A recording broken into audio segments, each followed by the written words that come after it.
Good morning students. सो आज हम पढ़ने वाले हैं factors affecting rate of reaction. अभी तक हमने पढ़ा था रेट ऑफ रिएक्शन क्या होती है, एवरेज रेट क्या होती है, इंस्टेंटेनियस रेट क्या होती है। उसके बाद हमने कुछ यूनिट के बारे में देखा था कि यूनिट क्या होती है रेट ऑफ रिएक्शन की। और आज का जो टॉपिक है that is factors affecting rate of reaction. Okay, तो कुछ एक फैक्टर्स हैं जो रेट को अफेक्ट करते हैं। तो जैसे कि concentration, pressure, temperature and catalyst. ठीक है, तो इन्हीं चीज़ों की वजह से अगर ये चीज़ को हम इंक्रीज़ कर देते हैं तो हमारे जो रेट है वो भी क्या हो जाता है, इंक्रीज़ हो जाता है। लेकिन हमें क्या चाहिए है, एक्सप्लेनेशन चाहिए है कि क्यों इंक्रीज़ होता है। ठीक है, तो उसको हम पढ़ेंगे on the basis of collision theory. ठीक है, तो कोलिजन का मतलब तो आपको पता ही होगा क्या होता है। कोलिजन का मतलब होता है टकराना, कोलाइड करना एक दूसरे के साथ। ठीक है, फॉर एग्जांपल ए प्लस में बी कोई रिएक्शन है, वो क्या कर रहे हैं, सी प्लस में डी कोई प्रोडक्ट बना रहे हैं। ठीक है, तो हमने क्या लिया है, ए और बी। चलो डायग्राम्स के थ्रू समझते हैं।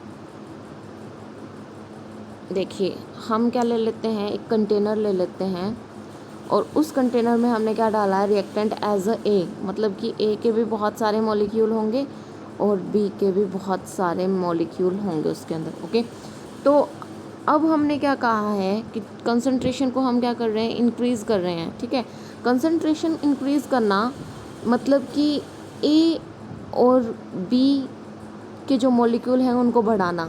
ठीक है, तो हर एक, अगर ए और ए रिएक्ट करेगा वहाँ पे तो हमारी रिएक्शन नहीं होगी।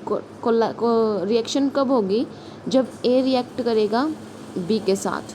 ठीक है, और हर एक कोलिजन फ्रूटफुल नहीं होता है। फ्रूटफुल का मतलब क्या है कि जैसे अगर हम क्या कर रहे हैं, क्रिकेट खेलते हैं हम, तो हर एक बॉल पे क्या हमारा छक्का थोड़ी ना लग जाता है।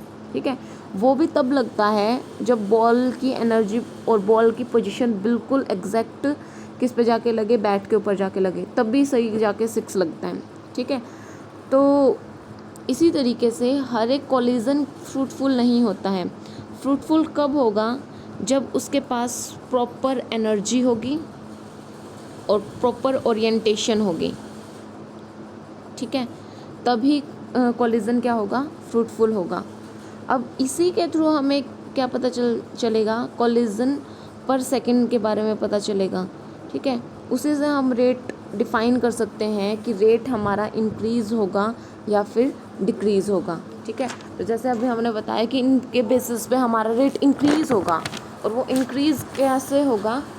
तो अभी कंसंट्रेशन के बारे में हमने बात की कि जैसे जैसे हम कंसंट्रेशन बढ़ाएंगे तो ए और बी की टकराने की जो संभावना है, जो कोलिजन है, वो और भी ज़्यादा बढ़ जाएगा। उसकी वजह से जो कोलिजन पर सेकंड है वो इंक्रीज़ हो जाएगा और हमारा रेट भी इंक्रीज़ हो जाएगा। ठीक है, उसके बाद है प्रेशर। हमने यही कंटेनर लिया है, तो अभी जो ए और बी के मॉलिक्यूल थे वो दूर दूर थे, लेकिन मैंने जैसे इसके ऊपर पिस्टन लगा के इसको प्रेशराइज़ किया तो ये पिस्टन यहाँ पे आ जाएगा। अब स्पेस जो है इन मॉलिक्यूल के पास कम हो रहा है, धीरे धीरे प्रेशर इंक्रीज़ कर रहे हैं तो स्पेस कम हो रहा है, और स्पेस कम होगा तो कोलिजन क्या होगा, ज़्यादा होगा। इससे भी रेट हमारा क्या हो जाएगा, इंक्रीज़ हो जाएगा। ठीक है, टेम्परेचर की अगर हम बात करें तो टेम्परेचर जैसे ही हम देंगे मॉलिक्यूल्स को तो उनकी काइनेटिक एनर्जी इंक्रीज़ हो जाएगी, और एनर्जी इंक्रीज़ हो जाएगी तो एक दूसरे से टकराएंगे भी वो ज़्यादा, उनकी कोलिजन भी ज़्यादा बढ़ जाएगी। ठीक है, और उसके बाद नेक्स्ट है कैटलिस्ट।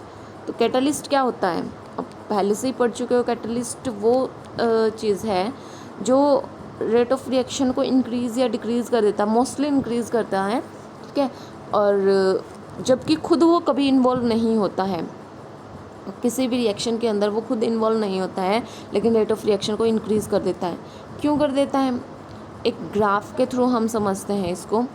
यहाँ पे हमने ली है एनर्जी, और एनर्जी भी कौन सी, पोटेंशियल एनर्जी। ठीक है, और यहाँ पे है हमारी रिएक्शन हो रही है। उसके बाद ये कुछ इस तरीके से होता है, यहाँ पे है प्रोडक्ट और ये है रिएक्टेंट, ठीक है। और ये जो पीक पॉइंट है इसको हम बोलते हैं ट्रांजिशन स्टेट।